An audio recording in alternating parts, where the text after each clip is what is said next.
Muy bien, 13:16 minutos, estamos haciendo Bonavita en 530. Lo anticipaba, íbamos a charlar un ratito con el periodista, escritor, abogado Horacio Lutzky, a quien seguimos. ¿Cómo estás, Horacio? Gracias por recibirnos. No, al contrario, un gusto, felicitas, Yair, ¿cómo están? Muy bien, cuando comentábamos algún posteo tuyo, pero yo quiero arrancar hoy preguntándote por esa invitación que está circulando de diputados y la DAIA convocando a un acto que va a tener lugar el próximo 10 de julio, por supuesto esto es en el marco del aniversario del atentado a la AMIA, que tiene como principal orador nada más y nada menos que a Mariano Cuño Libarona y además también a Martín Menem, ¿no? El apellido Menem, el apellido Cuño Libarona, sabemos lo que implica en cuanto a este atentado. No, la verdad que por un lado no sorprende, pero sí supera las mayores ironías que uno podía llegar a escribir hace años sobre este tema, ¿no? Claro. La verdad que se superan una y otra vez. Personajes y apellidos que estuvieron comprometidos con el armado de una historia oficial falsa, son invitados o van a participar con una entidad que se arroga la representación de la comunidad judía, como es la DAIA, que tuvo a un ex titular también como imputado por encubrimiento. Es decir, todo el bloque de la derecha comunitaria y política, bueno, va a realizar esta sobreactuación a tono, digamos, con el gobierno nacional, y de paso va a festejar que finalmente están pudiendo llevar a juicio en ausencia, esta hipótesis armada que deja absolutamente afuera, como lo vienen haciendo hasta ahora, bueno, todo lo que tuvo que ver con la participación local, con la búsqueda de la verdad, vamos, claro. y con el encubrimiento real, que es el que se realizó durante el gobierno de Menem. Esto no es una opinión periodística, sino que es parte de la acusación de la Comisión Interamericana de Derechos Humanos, de un fallo de la Corte Interamericana del año pasado. Hay procesados, pero bueno, vos viste cómo es esto, es decir, la agenda mediática va por otro lado. Sí. Y déjame decirte una precisión más, porque no hay que ser ingenuos en esto. Todo, desgraciadamente, al mismo tiempo que se aleja cada vez más de la verdad, sirve a un propósito geopolítico y político local que se anuda con la proscripción política, con la persecución política, o para decirlo sin medias tintas, con el lawfare. Uh-huh. Desgraciadamente, la causa AMIA, además de dejarnos sin verdad y sin justicia, se convirtió en un fenomenal instrumento de persecución política. Entonces, bueno, para este aniversario, con Cristina Kirchner presa, con el juicio en ausencia, con la cuestión de Irán y la causa del memorándum, que la tiene también sí. como acusada, bueno, se va a hacer una sopa de festejo fantástica. Sí. Con propósitos que no son la búsqueda de la verdad. Y aparte este alineamiento tan cerrado con Israel y con Estados Unidos, ¿no? Que aún en un momento de escalada de conflicto, Javier Milei sale a expresar. Claro, es un déjà vu recargado, ¿no? Sí. Porque en los 90 efectivamente eso es lo que hizo Menem, uh-huh. Trajo el conflicto a estas tierras, y además lo hizo a pedido de Estados Unidos, porque bueno, yo en mis libros desarrollo qué es lo que está detrás de todo esto, sí. y que tiene que ver con lo que pasaba en Argentina entre 1991 y 1995, que ahí suceden los dos atentados, pero uno tercero, que fue la voladura de Río Tercero, que también tuvo muertos, heridos, devastación. Bueno, está todo vinculado con lo que fue el contrabando de armas que impulsó el gobierno de Menem, teniendo socios iraníes, socios sirios, que cobró plata de Libia para su campaña electoral. Bueno, todo esto lo sabía Estados Unidos, por supuesto, sí. Que orquestó con Menem para que hiciera el trabajo sucio de ese contrabando de armas, que lo hicieron en sociedad con aquellos que después iban a ser acusados. Entonces todo esto es tan espantoso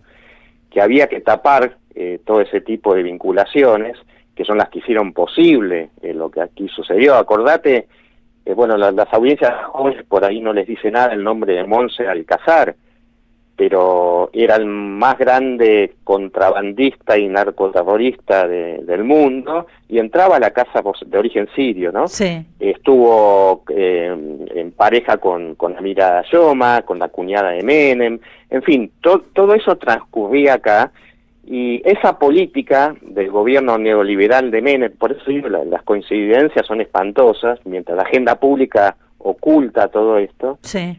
Bueno, hizo posible los atentados y después su encubrimiento. Ahora resulta que ellos son los que hacen, nombre más, nombre menos, los actos levantando el dedo y pidiendo justicia, cuando son los que tendrían que estar dando explicaciones, ¿no? Horacio, Es espantoso.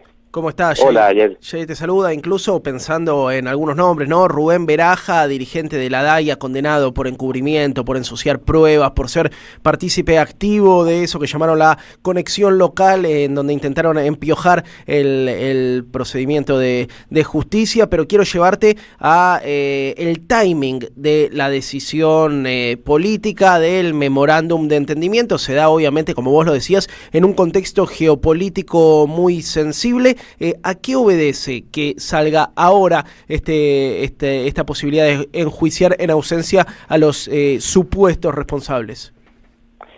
Mira, el pedido vino, por un lado, del fiscal que está ahora a cargo, digamos, de lo que quedó de la causa AMIA, que no tiene ningún interés en, digamos, investigar la pista local.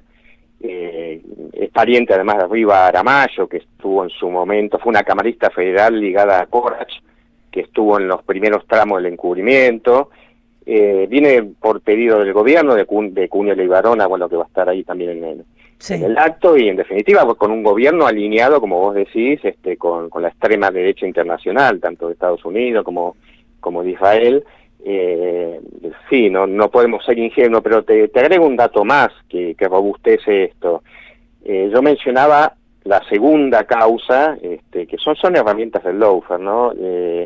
Del supuesto encubrimiento, sí, del memorándum con Irán. Bueno, en las últimas semanas, la denuncia de Nisman, claro, que había sido desestimada rotundamente por el juez Daniel Rafecas, sí, que bueno, ahora yo creo que lo habrá hecho de buena fe, pero es el mismo juez que ahora habilitó el juicio en ausencia. Yo tengo una buena opinión de él, pero discrepo, a ver, desde el punto de vista de la búsqueda de la verdad material, más, porque a mí no me interesa una discusión entre constitucionalistas y técnicos del derecho procesal, que siempre es muy importante, pero acá hay una cuestión de una gravedad institucional tan grande que la cosa va más allá. Si hubo encubrimiento, que esto ya está dicho, no se discute, si están llevando adelante un juicio en ausencia basado en informes de inteligencia, que son informes cuestionados, que son carentes de prueba, que son sumamente deficientes, bueno, lo que se va a producir con esto es que en los próximos meses y años, de lo único que se hable es de, que se va a hacer justicia, entre comillas, con este juicio en ausencia, y se termina de poner una lápida en la búsqueda de la verdad real. No podemos ser inocentes. Y, a ver, Rafecas hace un estudio muy interesante, incluso en su sentencia.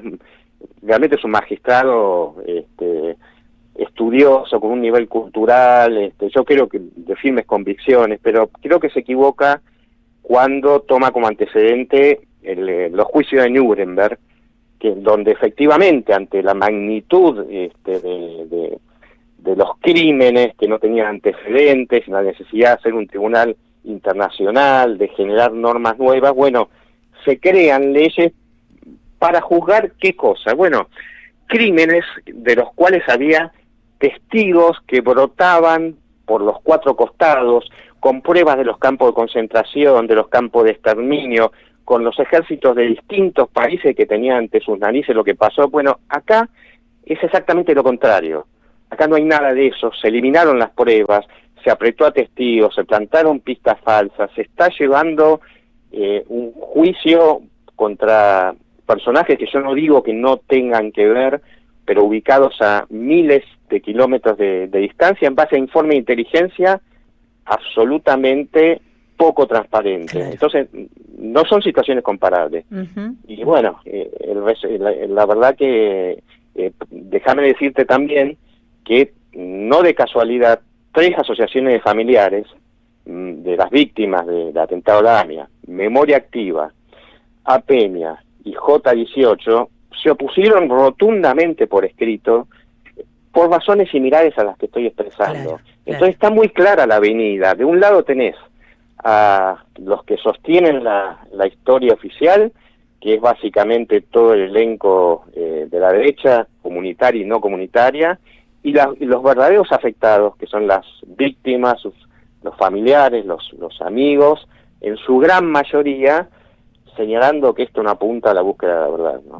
Qué interesante es escucharte siempre. Horacio es autor de Brindando sobre los escombros, estaba repasando algunos de los libros, La explosión de Yossi, ese trabajo que hicieron con Miriam Lewin, tan impecable y tan necesario para entender, bueno, todo esto que estás planteando, ¿no? Hay mucha gente que quiere tapar la verdad o que por lo menos no quiere que se investigue. Claro, podemos preguntarnos en voz alta por qué. Yo en realidad te preguntaré si sos optimista de que en algún momento podamos saber la verdad.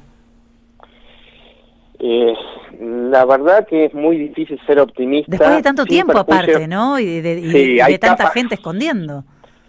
Y de capas geológicas de encubrimiento, de redes que nunca se desactivaron, porque parece increíble, pero así como hay apellidos que se repiten, incluso hay protagonistas de aquella época que siguen operando, de los 90 mismo me refiero.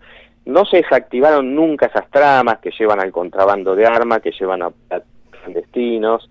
Pero bueno, por otra parte, ustedes están en la Valle de las Madres, ¿no? Y si después de tantos años nunca bajaron las banderas, es verdad, la lucha y la búsqueda, bueno, hay que emular ese ejemplo, por más desesperanza que uno tenga, ¿no? Pero bueno, ese es el ejemplo a seguir. ¿Cerramos a ir? Horacio, si pones en duda la verdad absoluta que se construye en torno a la responsabilidad que venía de Irán, ¿cuáles son las otras líneas que se podrían haber investigado muy brevemente y que se descartaron? Sí, te aclaro algo. A ver, ¿cómo te lo sintetizo?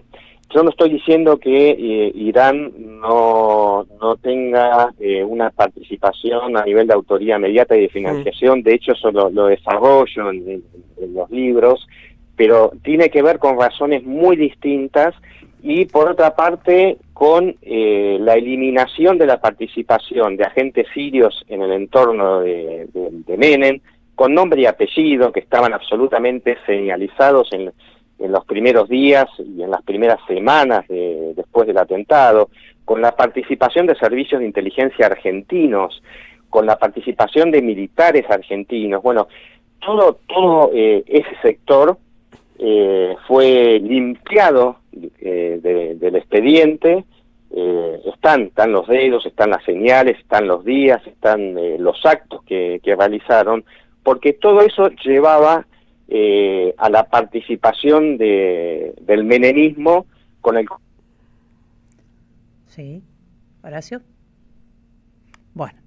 ¿En qué momento se cortó la pucha? No vamos a pensar mal, ¿no? Pero que justo que se nos cortó. Martín Menem. Qué interesante que siempre escucharlo, Horacio, porque además da la sensación de que nadie quiere indagar en los medios de comunicación, en la justicia, en la política, en esta causa, ¿no? Parece que buscamos algo que quede cómodo, cerramos, ahora juicio en ausencia y punto, no indagamos otras posibilidades. Y el trabajo que viene haciendo Horacio en todos estos años realmente es para destacar. La verdad que yo no leí todos sus libros y ya quiero ir a buscar algunos de estos que estoy mencionando acá. Yo sí lo hemos hablado con él, con Miriam incluso, además es impecable, pero realmente es muy interesante escucharlo. Y un tipo que tiene una trayectoria muy larga siguiendo este tema, digo, más de 2 décadas siguiéndolo. Horacio, dijiste menemismo y se cortó, no queremos mal pensar. No, pero bueno, el encubrimiento tiene que ver con ese operativo geopolítico que interesaba a Estados Unidos y que tuvo como daño colateral los atentados acá en la Embajada y la AMIA. Sí. Y del mismo modo que hoy también está probado que la voladura de la fábrica militar de Río Tercero de 1995, fue un acto terrorista, un acto intencional realizado por personal de fabricaciones militares, por militares, y todos esos nombres, si vos cruzás los expedientes del contrabando de armas, de la voladura de Río Tercero, de AMI y de embajada, aparecen nombres repetidos tanto en la realización de algunos actos como en actos de encubrimiento, y no es casual. Estados Unidos había avalado ese operativo, y en ese operativo había capitales que financiaban una parte del armamento que no iba solo a Croacia, sino a la Bosnia musulmana, que estaban en lucha con los... Es muy complejo, ¿no? Pero con los serbios en la disgregación de la Unión Soviética. Era, digamos, como la última batalla de lo que quedaba de la Unión Soviética. Había un interés de Estados Unidos en ese contrabando, y la parte que iba para Bosnia la pagaba Irán. De hecho, hubo fondos hacia Menem que vinieron de Irán. Bueno, Estados Unidos decidió tapar todo, Israel también, apoyar a Menem. Acá hay elementos que indican una represalia cuando finalmente Menem no cumple con los compromisos nucleares, desmantela el misil Cóndor por el que había pagado Gaddafi, que también le interesaba a Siria. Todo eso está documentado. Él recibió muchísimo dinero para su campaña, dinero que no devolvió. Había un buque en el puerto de Campana que en octubre de 1991 estaba cargado con implementos nucleares que iban destinados a Irán. Intervino el embajador de Estados Unidos, frenó ese buque. Eso generó indignación en el lado iraní. A Menem se le prohibió desembarcar en su primer viaje al exterior en Siria. Él había anunciado que iba a visitar la tierra de sus ancestros. Generó tal nivel de enojo que hubo prácticamente casi una ruptura de relaciones. El embajador argentino en Damasco vino a Argentina. Bueno, todo eso es parte del lío en que nos metieron, sí, y que no está contado. Todo indica que esto fue un atentado llave en mano, realizado por elementos locales, que tuvieron todas las facilidades para hacerlo, pero bueno, todo eso se limpió a propósito del expediente. Esto no fue mala praxis, pero dejaron los dedos, claramente los dedos. Y bueno, de lo último que se está hablando es de eso. Se habla simplemente, como decíamos antes, ¿no? De informes redactados a medida, y en un momento donde se aprovecha todo esto, como decía Jair, bueno, por un contexto internacional y nacional donde de paso, como una carambola a varias bandas, se va a señalar como la gran culpable y aliada del mar a Cristina Kirchner, ¿no? Claro. Esto se ve venir claramente, ¿no? Cierra de esa manera la historia. Horacio, gracias, siempre es un placer escucharte y nos quedamos con ganas de más. No, al contrario, gracias a ustedes por sostener el tema. Te mandamos un abrazo grande. Estamos escuchando a Horacio Lutzki, abogado, periodista, escritor, insisto, es uno de los que más ha estudiado este tema al detalle, ¿no? Con verdadero interés, con verdaderas ansias de indagar sobre la verdad, hablando del juicio en ausencia contra los 10 acusados por el atentado contra la AMIA, pero además esto, cómo se repite la historia, cómo se repiten los nombres, ¿no? La verdad que es insólito esta convocatoria con Cunio Libarona como el principal orador en un nuevo aniversario de ese atentado que él participó justamente para obstruir que se supiera la verdad, ¿no? Totalmente. La obstrucción de la justicia. Totalmente, Feli. Quedan todas las dudas que dejaba él abierta de cuáles fueron las motivaciones en serio, la venta de armas a Croacia y a Ecuador, la explosión de Río Tercero como parte del tercer atentado. Bueno, me parece que es una mirada muy lúcida para pensar un tema sobre el que se ha tirado mucha mugre. Vamos a hacer una tanda, ya estamos de regreso, quédate. Somos Radio AM 530.